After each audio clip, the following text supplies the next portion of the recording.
We love being able to go to the different high school, colleges, middle schools to live broadcast sporting events around the area. Georgia Alabama Sports Live appreciates all the fan support, but without a presenting sponsor like Glenn Smith Chevrolet and GMC and Opelika, none of this would be possible. So we want to say thank you so much. Go to glennsmith.com. That is right, glennsmith.com. See all the inventory and see why people always say you're ready to smile. Thanks, everyone, and thank you to Glenn Smith Chevrolet and GMC for being our presenting sponsor.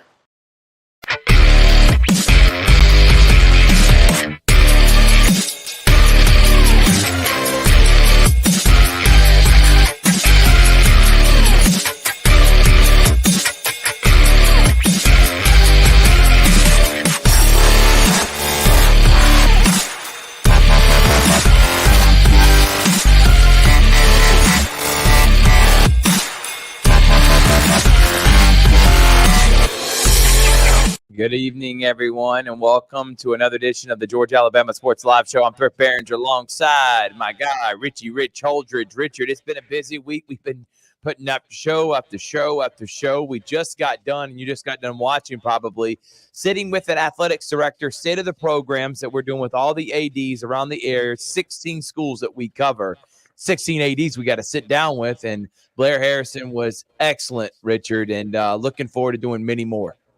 Yes, absolutely, Thrift. And I'm also looking forward to the Shaw Coaches Show, which will air tomorrow. We've got all those interviews done. It was just a great interview with Coach Gardner, Coach Horton, and Coach Marquand. And that's what we would like to do. The goal is when we have these athletic directors that we sit down and talk to the following day, that we would like to interview as many coaches as possible. And it's a lot of work, but it really is great content, and that's really what the people want to hear. Exactly right, and they give us great content all the time, and we are glad that they are part of Georgia Alabama Sports Live. Next week we got Hardaway dropping, Kendrick, Russell County. I mean, those are some of the few schools. Harris County. I mean, just a lot happening. So like us on Facebook and subscribe on the YouTube. Some of the things I take away from these athletic directors, couple things. For one, they need more help, and some of these schools need help financially to help, with students and allowing them to look the best, to be able to play the best. So if you want to support, make sure you go out and do that. Another thing is athletic directors, they got to be in charge of 16 to 17 different programs, and those coaches giving them what they need to be successful. I mean, every one of these interviews have been great, and we got to know of them, like know the man, like we just did with Blair Harrison. We did with Tim Fanning. We did with Steve Smith. We also did that with Kendall Mills and Hardaway that's coming up. I mean, I love doing things like this, Richard. And then out of the coaches show to talk some of the coaches that are in these schools programs, it just makes it even better. Exactly, especially with high school football being about a month and a half away. I mean, everybody wants to know what is going on with the football programs, but you know, and I know, Thrift, that we love all the sports, and just actually them getting into the gym for basketball with the summer leagues, and basketball season will be here before you know it. And then of course baseball has their routines in the summer months, and right. We talked to some baseball coaches and basketball coaches along with football coaches, and we plan on getting other coaches on. I mean, I know that when we do Columbus, I would like to try to get the Columbus soccer coach after them winning a state championship. And by the way, that's a really good segue to our next guest.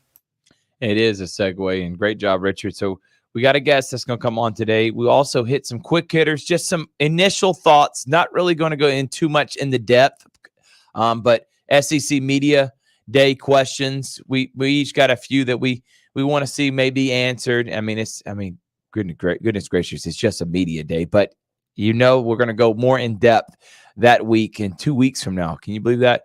2 weeks from this week, SEC Media Days. And we'll probably pretty much wrap up the show. Maybe some winners, some losers of NBA free agency, as that's starting to slow down a little bit. Summer league's already gotten started or about to start. Just a lot happening that we can talk about. And we have no dead period, as Josh Pate likes to say. But Richard just made mention of the soccer, and there's a professional soccer team in this area that's playing in the playoffs. And this Saturday, they'll be hosting at Gannett Stadium. and we're going to bring on the man that's been in charge of it. They have been one of the surprises, and they've been one of the growing professional teams in our area, and we hope that they continue this successful upward trajectory. It is long time, because we got his bio last time, and I was blown away by a long time Division I and college level coach who's also coaching the professional level, Olympics, and now he is, as a part of his collegiate coaching job that he has, he's also the lead man for the Columbus United soccer team. Coach Brett Teach, how are you, Coach? I'm good, guys. Thanks for having me on today. No doubt. We can't wait to get into it. And because Richard has been the play-by-play for this, I'm going to let Richard ask the first question. Rich, go ahead, man. All right, Coach, you got a tough opponent. You got Tallahassee SC. They're coming to Kinnett Stadium. You've been very good at home. Right now, you look at the trajectory of the league and playing the opponents. I was looking at the schedule. The number one team, Jacksonville, you have yet to play, but took a tough loss to Pensacola FC last weekend, 2-1. But what were some of the things that you learned from that game? Even though your playoff spot was already secured, going into that game knowing you were taking on a team that you could face later down the road in the playoffs, how did that prepare you for this upcoming match with Tallahassee SC? I think, first of all, anytime you play a really good opponent like Pensacola, you're going to get a lot out of the game. It was our third time playing this year. We lost 2-1 down there in a game that we actually felt we probably had a little better of it, and then we beat them here 3 days later, 1-0, and then, of course, they came here and got us at the end. And we learned a couple different things. We learned that, we can play fatigued. We were very tired in that game. It was our third game in 7 days. It was their second because they didn't play midweek game. And that was we all had that advantage at some point in the season, so it certainly wasn't unfair, but it was just a well-timed advantage for them. I think the thing that I was really impressed with our guys about was that would have been a very easy game to give up the goal and kind of just feel like, okay, let's just get through the game and move on. Yet we fought to the bitter end. We had great chances to tie it late. And again, they're a very good team. Pensacola played outstandingly well here. It's the best game I've seen them play all year, quite frankly. The first team that probably has, I wouldn't say dictated a game, but had more time dictating than we did, that we've played since probably week 2. So just a really impressive performance by them. And then also for us, I thought it was an outstanding performance. As I said, we were tired. We were missing a couple of key guys because of different things that come up in life. And so I thought that the guys that came in and played more than normal did very, very well. So I was really pleased that we had created repetitive opportunities late to tie it. And it took a world-class goal to beat us. I mean, they weren't going to beat us with just some tap-in goal. It was the goal was one that you see once every 10 years, maybe, long service with a guy doing an aerial side volley and it happens to go in. It's so funny that earlier that day we saw England do it with Jude Bellingham. But, all in all, I think we learned a lot about the character of our team, that we're never going to give up. We'll never lose. We'll just run out of time. And I think that's the type of attitude you want, is you don't lose, you just run out of time. And so I think we learned that. The other thing that we learned that was great was you could tell from a fan perspective that we were tired. Yeah. We were dragging a little bit. And I mean, the fans rallied. And after we gave up the goal, they were just over and over chanting for us and getting us going. And it really made a difference with the guys. Something that simple you don't think will matter really mattered, because I felt it in the bench, not playing, not running 1 foot. Those guys, you could tell we came to life. We scored almost right away after the goal. I think we scored within 10 minutes maybe. And then for a good period, we were a stronger side. And then we didn't score in our period of momentum. And, I think one of the biggest things you have to learn, especially when you're tired in playoffs, is you really have to manage momentum. Mm-hmm. When they're on top, because everybody's going to be good now, right? So when they're on top, you've got to get through those moments, not concede, not give stuff up. And when we're on top, we've got to find a way to break through. And I think, again, all credit to Pensacola on the day. They were very good, and they earned their victory, no doubt. But I really was proud of our guys. Like I said, I didn't feel like we lost this. Felt like we ran out of time. All right, Brett, let's go ahead, Coach, into this season. All right, we'll talk about the playoffs here in a moment, as you just alluded to in your answer. But being fourth in the standings and the competitiveness in every game, the community outreach and the amount of people that showed out. I just want you to get your overall assessment. You've been around this a long time. You've seen things like this work, and you've seen things like this that don't pan out. And it seemed like this was a successful first year. You can talk about on the field and then allude to off the field stuff that you thought was beneficial to this team for the future. Okay, on the field, by every metric you would want to use, has been successful. Yeah. I think the league standings are a little misleading because we don't really play anybody on the other side. In fact, the only team we played right now is actually Naples, who really is in first place in that side. They play today. If they win today, they'll win that side. Because Right. Jacksonville dropped points to New Orleans this weekend. So Naples, if they win, will end up on 22, tied with Pensacola. And so Jacksonville and Naples are quality sides on that side. Miami's a little bit lesser, and obviously the global team struggled this year.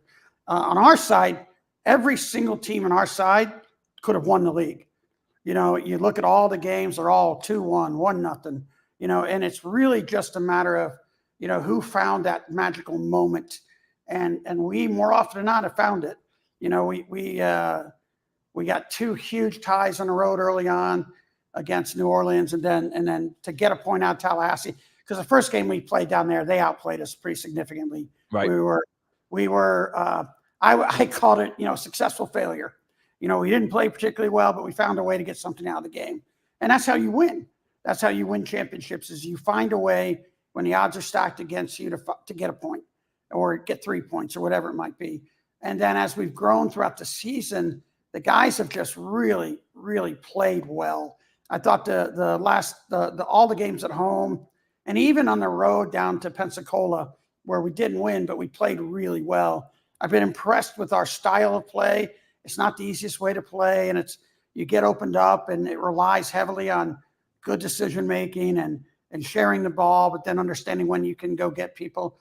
So on the field, full credit to the guys. They've worked very, very hard every day, despite a knock here or there or people coming and going, because that's the nature of the summer league.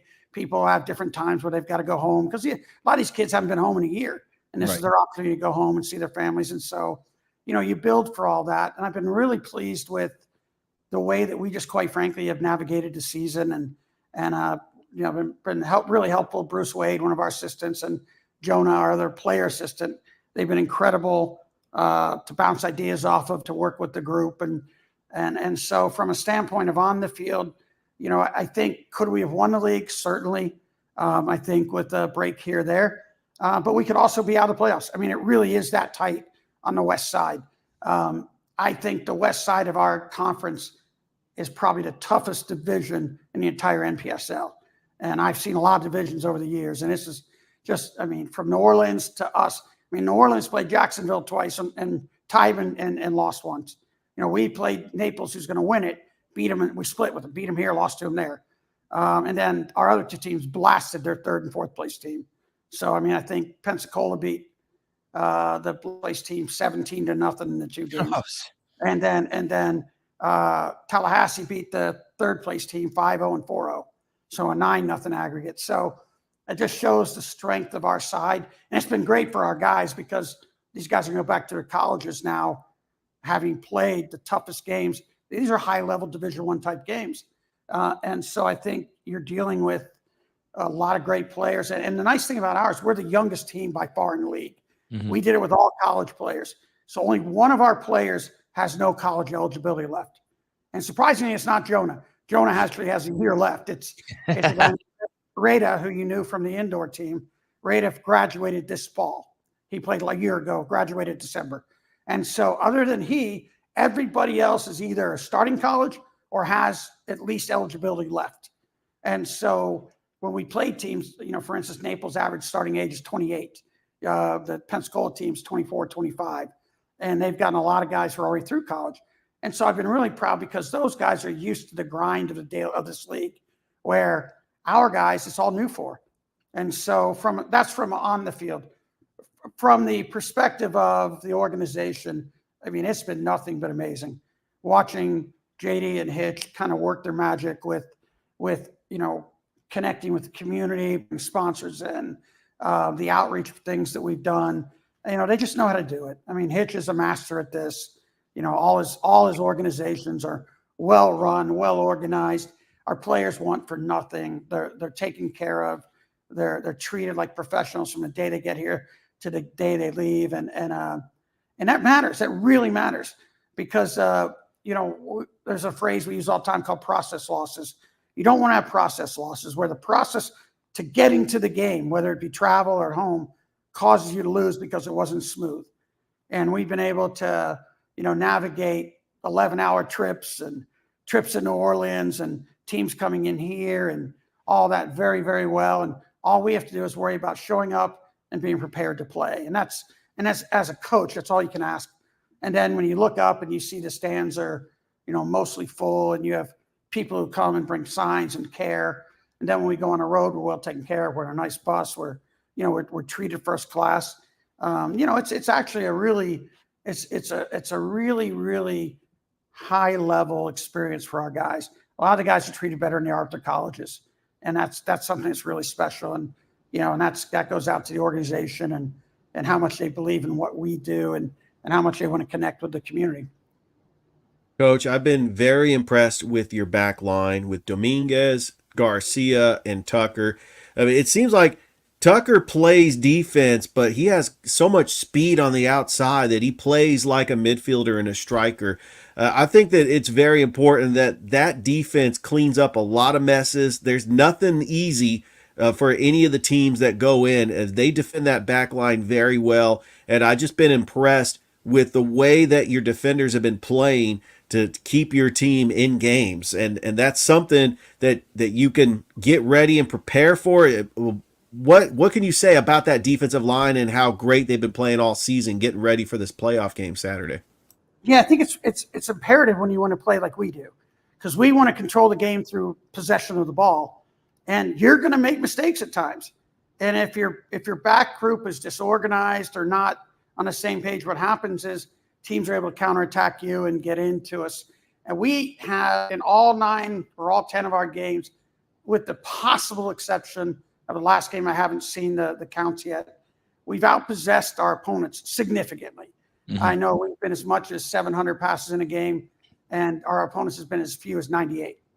So we have had massive amounts of possession.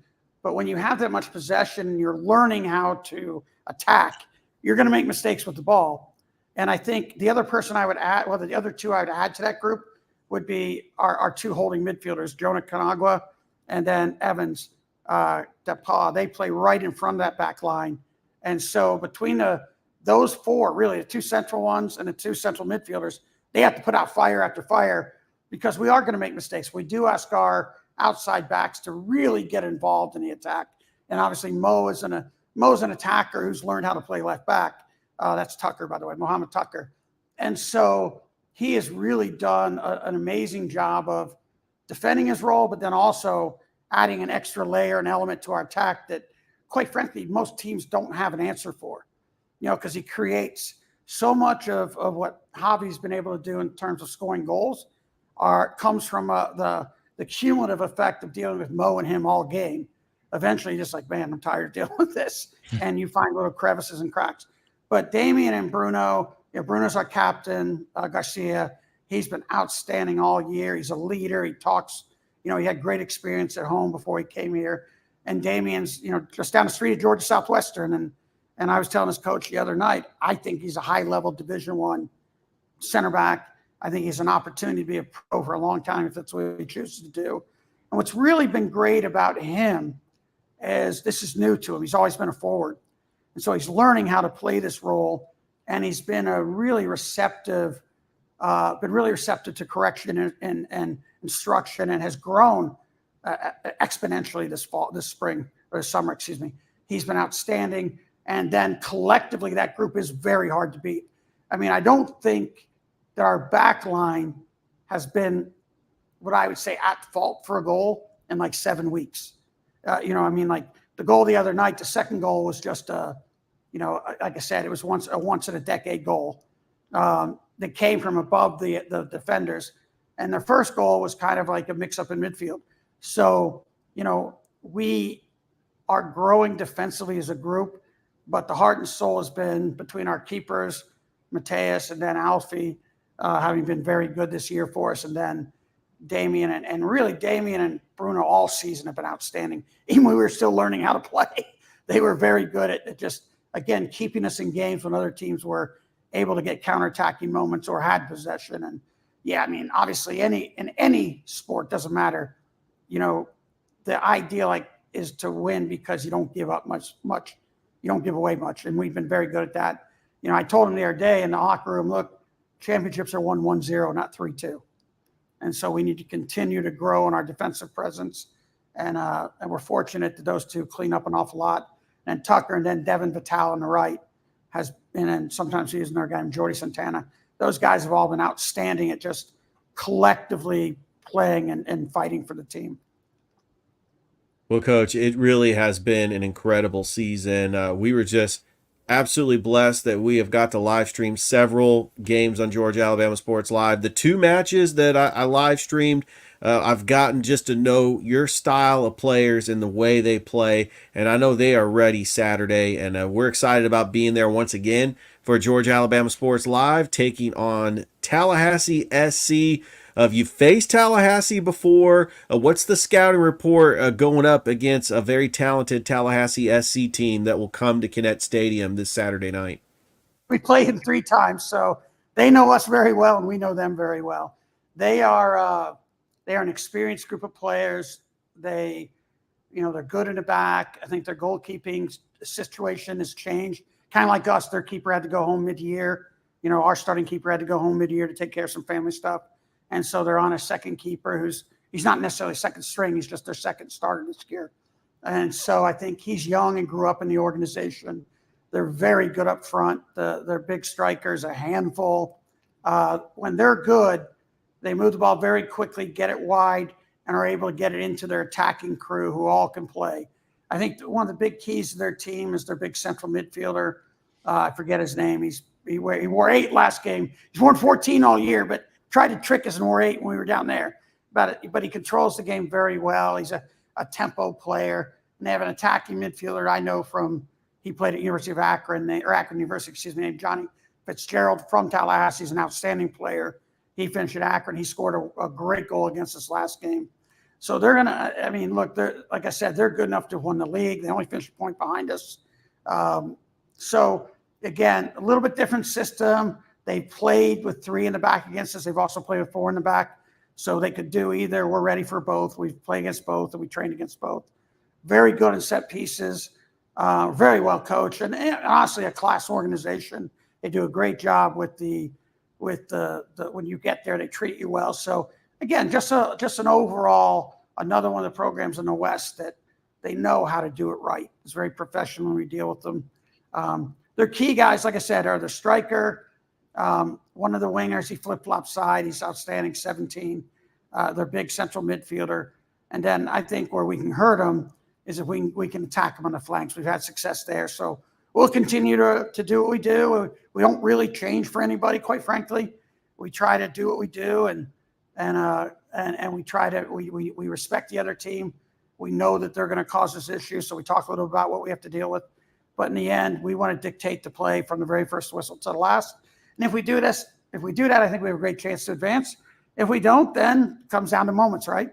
Yeah. Who's able to cut through in a tight space and score goals? So. Well, and speaking of that, are those the things that you think you need to do to win the game? Do you need to have a couple balls bounce your way? Do you think if you play your best, ultimately what I'm asking, do you think if Columbus United plays their best and Tallahassee plays their best, do you feel like that you will come up, or do you feel like you may need some breaks with a talented team like that? And we have to play our best, and we may need some breaks. I think if we play our best, then we'll be playing for a while. If we're not quite at our best for whatever reason, or sometimes the opponent wants to win too, so they play well, then I think it comes down to the key moments of the game, who manages them better. Again, the differences between Pensacola, who finished first with 22 points, and New Orleans, who finished last with 9, are razor thin, Mm-hmm. razor thin. So, like, if New Orleans went to Pensacola tonight and beat them 3-0, I wouldn't be surprised. And they were up 3-1 against them and lost 4-3. So it's just, that's how tight these games are. But when we're on the ball, where we're different than pretty much the other teams in the league, is we can kill long stretches of the game with the ball. And it's really difficult to attack us when we have the ball. And we're able then to dictate and get matchups with our wide players. And our wide players have kind of been our bread and butter in 1v1 situations, whether it's, Javi Chado or Rafa, or whether it's Carter or Sai moving into those spaces.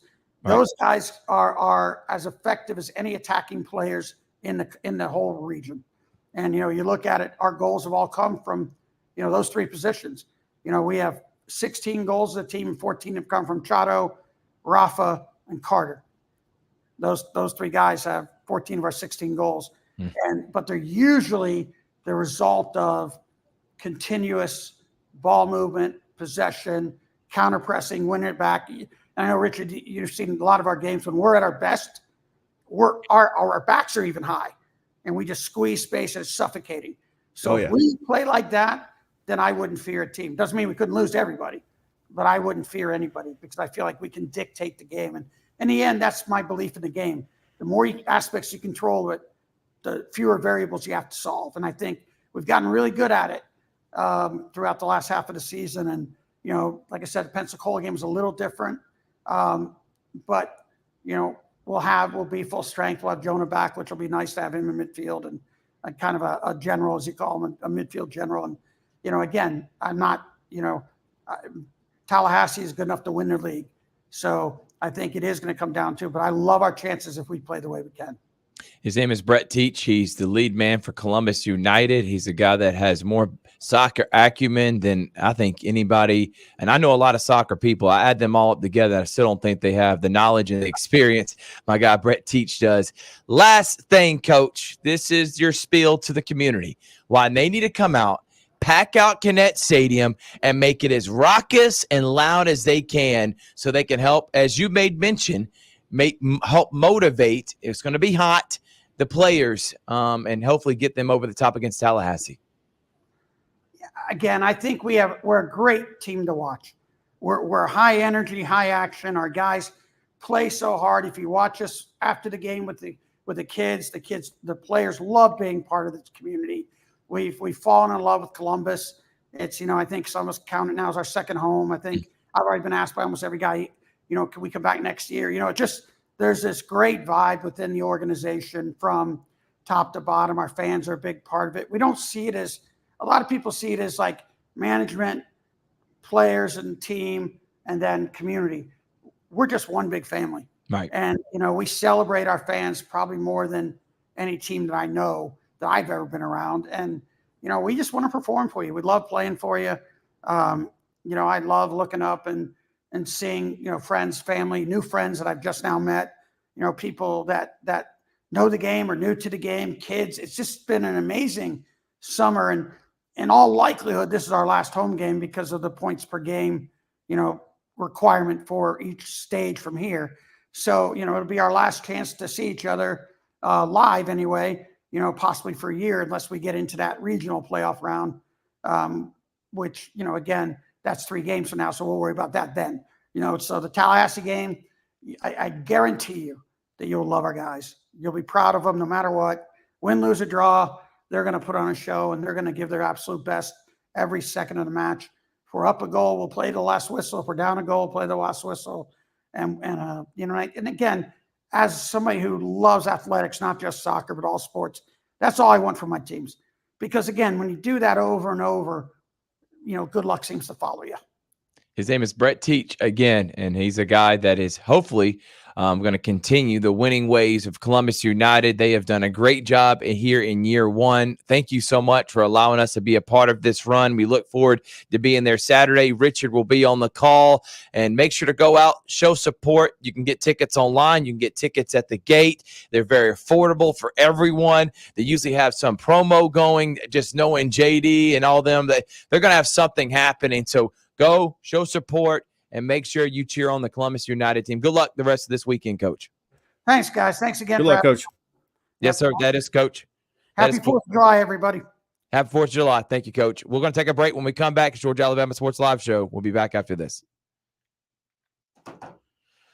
You're watching right now the Georgia Alabama Sports Live Show that is presented by Glenn Smith Chevrolet and GMC. Get ready to smile. We'll be right back after this. Make your way to Glenn Smith Chevrolet. Choose America's #1 compact SUV, the Chevy Equinox. Discounted up to $6,500 off. Chevy's full-size pickup truck, the powerful Chevy Silverado, is up to $12,000 off. And big Chevy Silverado 2500 HDs are discounted up to $6,000 off. Plus, enjoy no payments until fall. Make your way to Glenn Smith Chevrolet in Opelika. Get ready to smile. Welcome to the Campus Academy Private School, where every student is celebrated for their individuality. With personalized curriculum, students unlock their potential, growing into confident learners.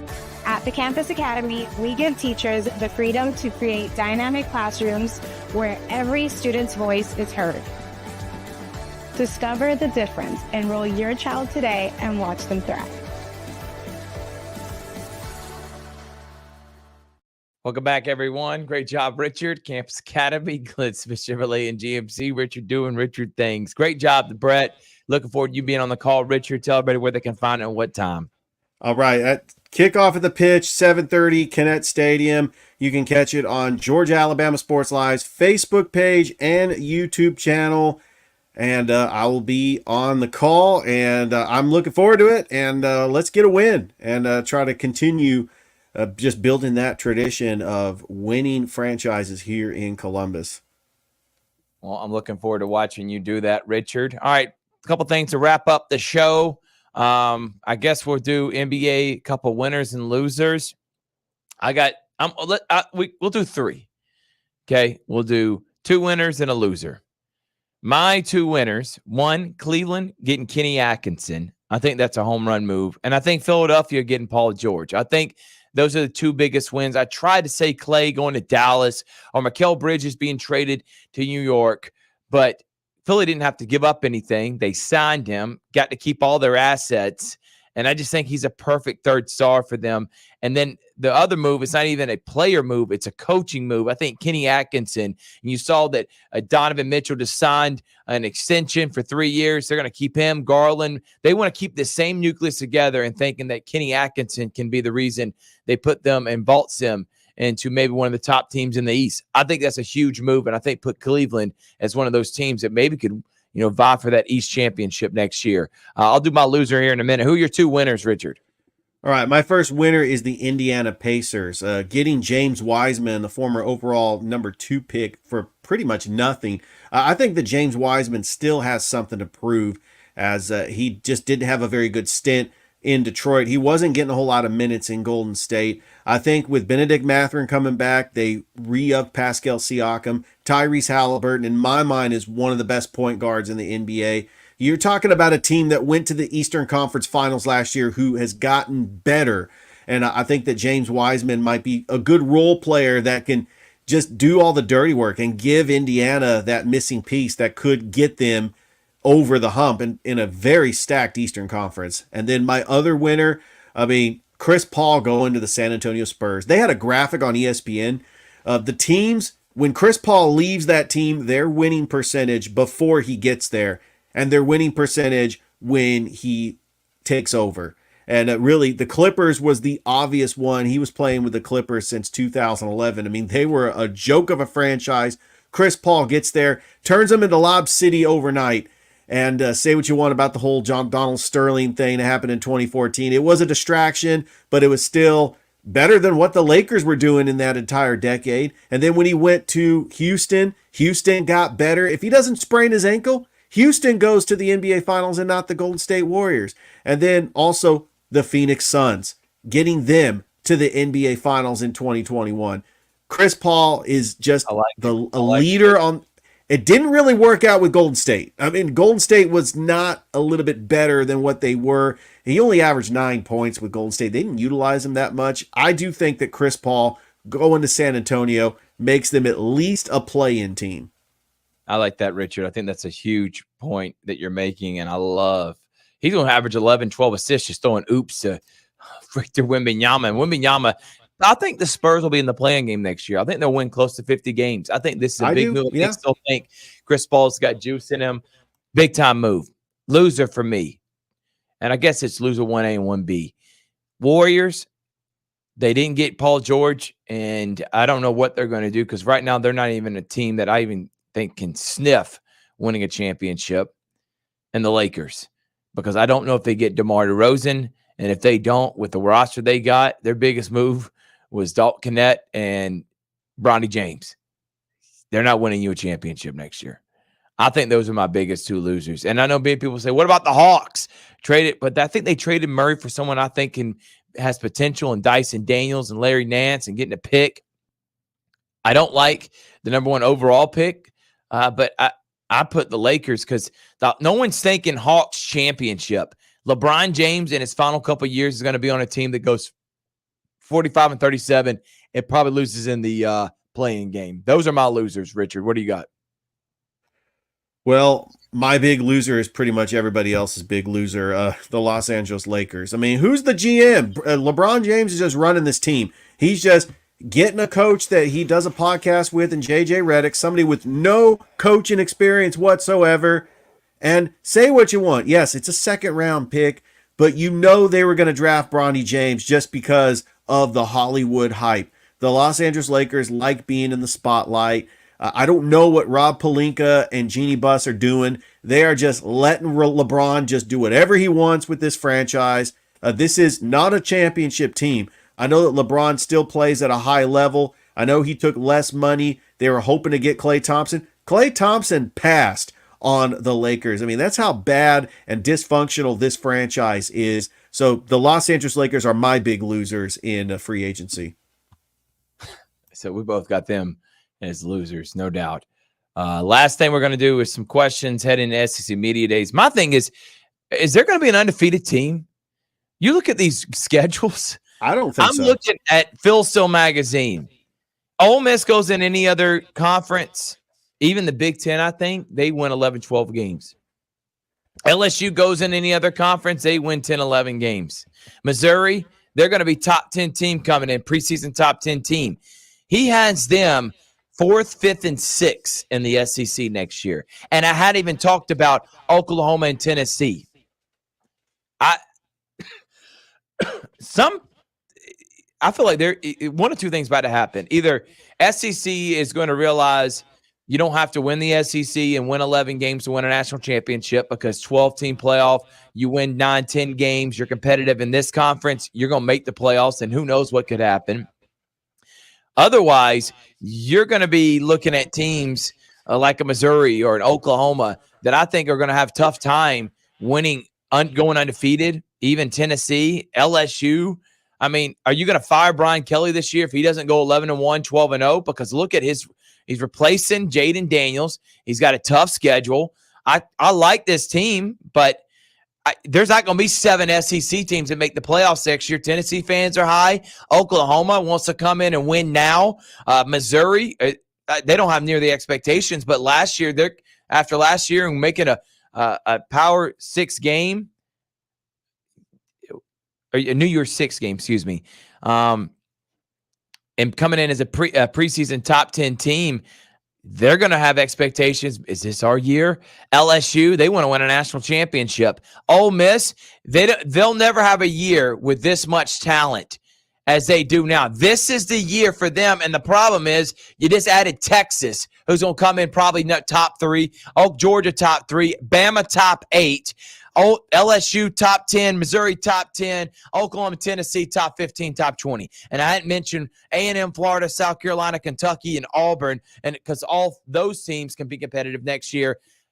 SEC fans, be okay with being competitive, and a 9-3 season could get you in the playoffs, because that's how hard it's going to be. 9-3 at Alabama, 10-2. People are wondering, is Nick Saban lost his edge? And now That's going to be a great season because how competitive and tough this league is. So I'm interested in seeing what are the expectations for the SEC where it just means more when you added 2 more teams that are just as good as the already 14 teams you got there. And now you have potentially 6 top 10 teams. There's no way you're going undefeated, right? No, not at all. I feel like that's my biggest question. And next year, who's going to be the best quarterback? Is it Milroe? Is it Ole Miss's quarterback that I just have off Jackson the top? Dart? Jackson Dart? Is it going to be Quinn Ewers? How about the guy that thinks that many people think maybe get drafted number 1 overall, Carson Beck?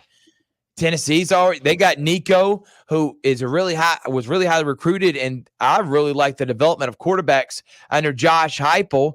Is it going to be Oklahoma? I know they just lost Dylan Gabriel, but they got Jackson Arnold. They think they're really high on. Missouri returns Brady Cook last year, and you saw how good he was. Who's going to be that quarterback? Who's going to be that? Because I feel like this quarterback class in the SEC, and don't sleep on Peyton Thorne either. I think that's something to reckon with. And LSU, they got a guy that's got starting experience that I'm high on before he lost his job. Daniel and Garrett Nussmeier. So who's going to be the cream of the crop? And I think we're going to learn and talk about Messi and SEC Media Days. Richard, go ahead. Well, a couple of questions I have. How many teams are going to get in the 12-team playoff? I'm going to answer that. I'm going to make a bold prediction. I'm going to say 5 SEC teams make it into the college football playoff. I know that's a lot. The teams are going to be Georgia, Texas, Ole Miss, Alabama, and LSU. I mean, you can look at a team like you mentioned that can go 9-3 and still make the college football playoff. I just think the SEC is stacked this year. If you look at the Power 4 conferences, the SEC is head and shoulders above everybody else, including the Big Ten. I was looking at the top teams in the Big Ten. I mean, you got Ohio State, you got Oregon, Michigan, Penn State, USC, but the bottom of the Big Ten is still mediocre. The Big 12, the best team that's projected in the Big 12 is Utah. So the SEC has 5 legitimate teams that can not only make the college football playoff, but win the national championship. And I look at the way Georgia, their schedule, they got 2 very tough road opponents at Texas and at Ole Miss. I think that Georgia probably has 1 or 2 losses. Maybe they beat Texas in Austin, but they lose to Ole Miss in Oxford. Ole Miss has to play LSU in Death Valley this year. Alabama's got a tough schedule. They got to go to Norman to play Oklahoma. They take on Wisconsin, in Madison. And then that Georgia game on September 28th, I know it's in Tuscaloosa, but Georgia could be a favorite going into that game. I'm excited.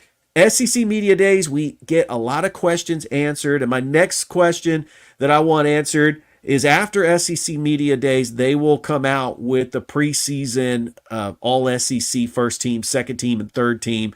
The magazine that I got here, they got Carson Beck as first team all preseason, but I think that it could be Jackson Dart. It could be Jalen Milroe. I think a long shot would be maybe somebody like Brady Cook or Nico Amavela from Tennessee. I mean, he's unproven, but I think that he could have a big year. But I'm really excited. Graham Mertz. I forgot about Graham Mertz at Florida. And by the way, Billy Napier is on the hot seat, but Florida has probably the toughest schedule out of any team in the SEC. If Florida could, probably best case scenario, Florida can go 8-4. But, we'll find out that opener when they take on the Miami Hurricanes. And he can also be fired too, Richard. Yeah. I think that. But I do like Graham Mertz. They did lose Trevor Etienne to Georgia. I love the fact that Georgia has got a very solid running back. And the 2 transfers, you have Ra Thomas that came over with the transfer. I think he came over from I want to say Virginia Tech. No, Mississippi State. Mississippi State, that's right. Richard. I'm with you, Richard. I think that the league's at a premium when it comes to talent. And Florida could fire their coach and he could go 8-4 and have his best year. But it's just expectations. Again, that's what I think with fans. They better start tempering back and being okay with 8-4, 9-3, 10-2. Because with this league and the way it's heading, they better get used to multiple losses because it's going to be hard having one, let alone undefeated. we'll talk about that. We got that coming up. We'll have more in-depth conversations when SEC Media Day happens. Next week, I will be going out of town, but Richard will be holding down the fort. Monday, you got Russell County sitting with Athletics Director, State of the Program, with our guy Larry Knox. Tuesday, it's Andre Dye. Actually, we won't have Andre Dye on Tuesday, but there will be a Russell County Coaches Show on Tuesday. Andre Dye will be dropping on Thursday, July 11th. Kendall Mills will be dropping July 10th. Harris County will be Mindy Johnson, July 12th. A lot happening next week. And then we got some Little League Baseball. We're going to be on Georgia Alabama Sports Live July 13th. So make sure to like the Facebook, subscribe on YouTube. Everybody have a great 4th of July. Enjoy the rest of your weekend and tune in Saturday, 6:30 pregame show. Richard will be on the call. Columbus United, Tallahassee SC on Georgia Alabama Sports Live. It's professional soccer and it's the playoffs. It's a double whammy. It should be fun. Richard, thank you so much. Everybody else, have a great night. We'll see you later. And thank you all for being a part of Georgia Alabama Sports Live. Have a great 4th. Thank you for watching the Georgia Alabama Sports Live Show presented by Glenn Smith Chevrolet and GMC. Get ready to smile.